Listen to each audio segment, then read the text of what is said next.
तक मैं एनसीपी नेता ब्रजमोहन श्रीवास्तव जी का रुख कर लेती हूँ। ब्रजमोहन जी, अभी मैं सुन रही थी, आपने भी सुना होगा स्टेटमेंट शिंदे गुट के नेता हैं रामदास कदम, वो कह रहे हैं कि शरद पवार ने शिवसेना को खत्म किया है और उद्धव ठाकरे को पता ही नहीं चला।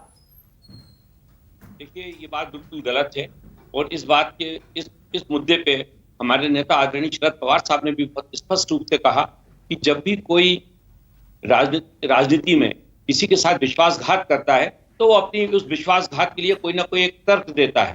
तो भारतीय ये शिवसेना ने, ये जो लोग शिवसेना से टूट के अलग गए, जिन्होंने आदरणीय उद्धव ठाकरे के साथ विश्वासघात किया है, वो अपनी बात को जस्टिफाई करने के लिए, उसको न्यायोचित बनाने के लिए इस प्रकार का आरोप लगा रहे हैं। मैं आपको एक बात स्पष्ट कर दूं कि राष्ट्रवादी कांग्रेस पार्टी ने एनडीए का जब गठन हुआ था, उसी समय हम सब लोगों ने, तीनों पार्टियों ने ये मिलकर तय किया था कि हर पार्टी अपने अपने वजूद को बनाए रखने के लिए लगातार काम करती रहेगी और उसकी जो अपनी विचारधारा है उसको लेकर वो आगे बढ़ेगी।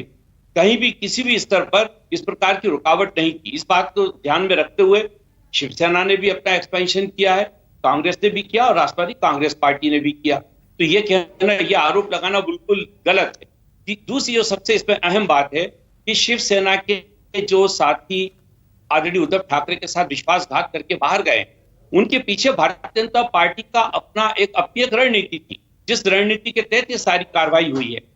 आप देखिए कि जितने सबूत है कि आदरणीय कोश्यारी जी को कोविड हो जाता है, बाहर निकलते हैं उस दिन जिस दिन की सारा मामला तय होना है। तो ये जो सारी घटनाएं घटी है, कल देखिए कि आदरणीय बिरला साहब ने तत्काल आज 20 तारीख को इस मुद्दे पे सुप्रीम कोर्ट में बहस शुरू हो रही है, इस पे चर्चा शुरू हो रही है और आदरणीय बिरला साहब ने कल उनके उस गुट को मान्यता दे दी। तो इस समय पूरे देश में लोकतंत्र का जिस प्रकार से भारतीय जनता पार्टी के सहयोग से पूरे लोकतंत्र को जिस प्रकार से नेस्तनाबूद किया जा रहा है, उसका एक बहुत बड़ा सबूत है सामने। मैं आपसे फिर एक बात आपके माध्यम से मैं सारे दर्शकों तक ये बात पहुंचाना चाहता हूं कि जब ये मामला सुप्रीम कोर्ट के समक्ष विचाराधीन है तो यह सरकारी एडहॉक गवर्नमेंट है, इसका गठन ही कानूनन सही नहीं हुआ है।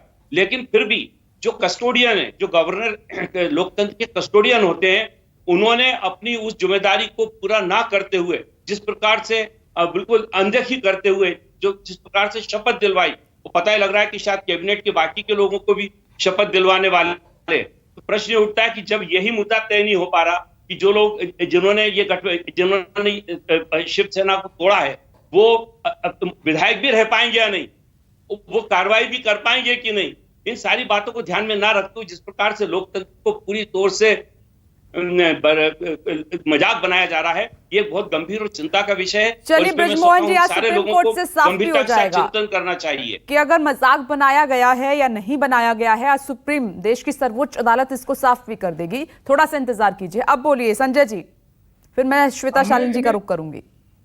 मैं एक बात कहना चाहता हूं कि जो बात आपने पूछी कि जो विधायक हमारे गए या जो हमारे सांसद गए हैं, देखिए दल बदल कानून के अंतर्गत होता है कि आप अगर दूसरे मेजॉरिटी में है तो अपना दल बनाएंगे। लेकिन जिस तरह जो ओम बिरला जी ने, मानी हमारे स्पीकर साहब ने और जैसे विधानसभा स्पीकर साहब ने इनको शिवसेना की मान्यता दे दी, तो शिवसेना की मान्यता कैसे दे सकते हैं? क्या चुनाव आयोग ने इनको शिवसेना मान लिया गया? अरे संविधान होता है शिवसेना का या किसी पार्टी के चुनाव आयोग में, उसके अनुसार पार्टियां चलती है। भाई हम तो ये भी कारण देते हैं ना, विधायक चुनने के लिए, सांसद चुनने के लिए, ये हमारे एबी फॉर्म में चुन के आए ना, ये कोई हमारे पदाधिकारी नहीं है, ये इनके कहने से अगर माने भाई, क्योंकि आप प्रधानमंत्री भारतीय जनता पार्टी सरकार है, एनडीए सरकार है, आप जो भी निर्णय लेना चाहें वो ले लेंगे। मैं आपसे एक बात पूछना चाहता हूँ मुखिया जी, जो डिप्टी स्पीकर थे जिन्होंने 16 विधायकों के लिए नोटिस जारी किया था, ये सुप्रीम कोर्ट चले गए, किसकी चले गए कि साहब उसके ऊपर अविश्वास प्रस्ताव आया है। चलिए ठीक बात है, सुप्रीम कोर्ट ने कहा 11 तारीख को चाहिए, ये भी ठीक बात है। उस चीज में स्पीकर चुनाव कैसे करा दिया? मैं देर से ये पूछना चाहता हूँ और भारतीय जनता पार्टी से पूछना चाहता हूँ कि उस डिप्टी स्पीकर ने स्पीकर चुनाव कैसे किया? हमें वो गलत था, उनको अविश्वास प्रस्ताव आया हुआ था। तो ये जो मनगढ़ंत चीजें चल रही है भारतीय जनता पार्टी में, जो ये पैदा कर रही है देश में, ये सर इसको देश याद नहीं, रखेगा। वैसे तो मैंने मैं सवाल ये संजय जी सवाल पूछा लेना था चाहता हूं। उद्धव ठाकरे और आदित्य ठाकरे की चुप्पी पर कि सब कुछ हाथ से फिसल गया और चुप्पी अब भी नहीं, बरकरार है, नहीं, इसके नहीं, मायने क्या हैं? नहीं, नहीं संजय मैं जी आपसे देखिए, नहीं, उनके पास कुछ नहीं। नंबर था तो वो विधानसभा गए, उनके पास नंबर था तो वो राजभवन गए, उनके पास नंबर था तो लोकसभा गए। तो ये तो पूरा नंबर का खेल है ना सर। आती हूँ दोबारा, संजय जी एक मिनट रुकिएगा, आती हूँ दोबारा, आती हूँ फिर जवाब लूंगी। श्वेता शालिनी जी का मैं रुख कर लेती हूँ। श्वेता जी, आप अब भी सुन रहे हैं कि बीजेपी पर लगातार आरोप लग रहे हैं कि बीजेपी की अगर कोई नेता बात मानता है तो ठीक है, और अगर नहीं मानता है तो फिर बीजेपी अपने अंदाज में बदला लेती है, जैसे महाराष्ट्र में हुआ है। प्रियंका चतुर्वेदी कह रही हैं कि अभी ये महाराष्ट्र में हुआ है, थोड़े दिन बाद देखना किसी और राज्य में भी आपको दिखाई देगा। देखिए विपनेश जी, दो तीन चीजें बोलना चाहूंगी। अभी मैंने देखा आप ब्रिजमोहन जी और संजय द्विवेदी जी लोकतंत्र की दुहाई दे रहे थे। अरे ऐसे लोग लोकतंत्र की दुहाई दे रहे थे जिनके पास 55 और 54 विधायक जब लोगों ने चुन के दिया तो उन्होंने सरकार बना ली और मुख्यमंत्री बैठा दिया। खैर, अब मैं उनकी बात नहीं कहूंगी। देखिए, मैं लोकतंत्र में मैंने एक ही चीज सीखी है और मुझे सिखाई गई है, संविधान ने सिखाई है कि जहां संख्या है वहां सत्ता है। ये तीन चोर एक साथ आए, इन्होंने कॉमन मिनिमम प्रोग्राम बनाया, मैंडेट चोरी करके संख्या बल बनाया और जाकर सत्ता पर बैठ गए। इसीलिए जहां संख्या है वहां सत्ता है। अब आपके प्रश्न पे आती हूँ। देखिए, प्रियंका चतुर्वेदी जी से पहले मैंने संजय राउत जी की भी बात सुनी और उससे पहले रामदास कदम जी की भी बात सुनी। रामदास कदम जी ने संजय राउत जी का नाम लेते हुए संजय राउत जी का नाम लिया कि भाई ये तो ब्रिजमोहन जी के साथ काम कर रहे हैं। संजय राउत जी ने क्या कहा कि ये लोग तो ये भी बोल सकते हैं कि भाई हमने उद्धव ठाकरे जी को नेता बनाया था। तो बिल्कुल, विधायक ही चुनते हैं नेता और विधायक ही तय करते हैं कि हमारा नेता कौन होगा। लोकतंत्र में तो यही सिखाया है। और अंत में प्रियंका चतुर्वेदी जी ने कहा कि भाई हॉर्स ट्रेडिंग हो रही है। तो क्या पूरे पार्टी की हॉर्स ट्रेडिंग हो गई? आप जिस पार्टी को छोड़ के आई, वो जिस पार्टी में आई, आप कह रही हैं कि पूरी की पूरी पार्टी हॉर्स ट्रेडिंग हो गई। अब देखिए, ऐसा है, ये विचारधारा की लड़ाई है। बहुत आप जब तक हम ये बुलेटिन चला रहे थे, शायद विनोद जी को पता नहीं है, प्रभाकर जी को पता नहीं है, लेकिन एकनाथ शिंदे जी इलेक्शन कमीशन जा चुके हैं कुछ चंद मिनटों पहले। और जहां तक सुप्रीम कोर्ट के मामले का सवाल है, मैं तो कहती हूँ मेरे लिए ये नहीं, आप क्या कह रहे हैं? एकनाथ शिंदे दावा पेश कर चुके हैं क्या? बिल्कुल, पार्टी सिंबल पर मिनटों पहले उन्होंने इलेक्शन कमीशन जा चुके हैं। और दूसरी चीज, मेरे लिए सुप्रीम कोर्ट का केस जो है ये कंप्लीटली ओपन एंड शट है, जैसे पुलिस के मामलों में कहा जाता है। देखिए, मामला क्या है? श्वेता शालिनी जी, बड़ी खबर आप दे रही हैं, मैं 1 मिनट कंफर्म कर लेती हूँ। विनोद जगदाले, श्वेता शालिनी कह रही है कि एकनाथ शिंदे चुनाव आयोग जा चुके हैं सिंबल पर दावा पेश करने के लिए, और कर दिया है क्या?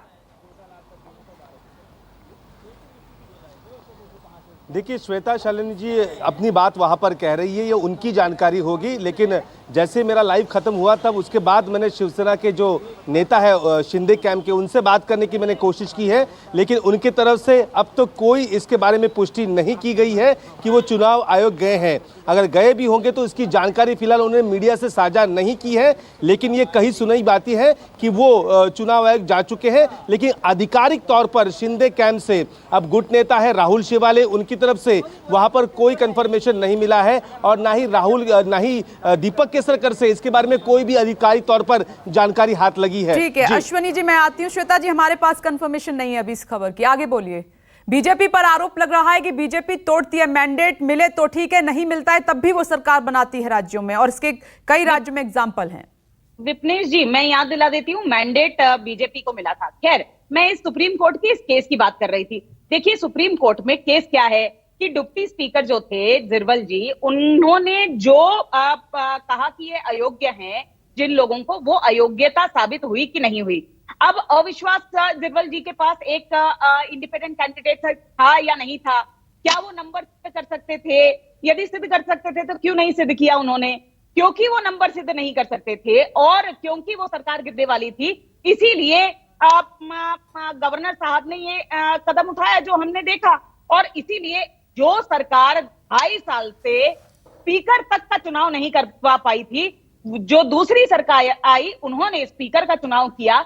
जब भी सरकार तय होती है किसी जगह की सरकार क्या होगी, वो असेंबली के अंदर होती है। यदि आप याद करेंगे तो सुप्रीम कोर्ट ने पिछली बार जजेस यही कहा था कि भाई सरकार होनी चाहिए या नहीं होनी चाहिए, यह असेंबली में तय होगा। हम केवल मात्र ये बात कर सकते हैं कि दल बदल कानून क्या कहता है। अब दल बदल कानून, अभी प्रभाकर जी की भी बात मैंने सुनी, दल बदल कानून आता कहां से, जब ये लोग हमेशा से ये कह रहे हैं कि हमने दल बदला ही नहीं, हम असली शिवसेना है, हमने दल बदला ही नहीं। जब इन्होंने दल बदला ही नहीं और इनके पास इतना ज्यादा पुख्ता कॉन्फिडेंस है कि बहुत जल्द उद्धव ठाकरे जी भी इनके पास आ जाएंगे, क्योंकि ये विचारधारा का खेल है और विचारधारा में कहीं ना कहीं आज आदित्य ठाकरे जी आएंगे, कल उद्धव ठाकरे जी आएंगे। तो अगर ये बात तय करनी है कि असली शिवसेना कौन है, तो ये तो इलेक्शन कमीशन तय करेगा। ठीक है, ओके, मैं दोनों मेहमानों से इस पर रिएक्शन लूंगी, दोनों ही अपनी यहाँ पर। नमस्कार, मैं हूं मानक गुप्ता। अगर आपको हमारा ये वीडियो पसंद आया हो तो इसे लाइक और शेयर जरूर करें, और हाँ, हमें सब्सक्राइब और फॉलो करना ना भूलें ताकि आप देश और दुनिया की कोई खबर मिस ना करें। तो जुड़े रहिए हमारे साथ और देखते रहिए न्यूज़ 24।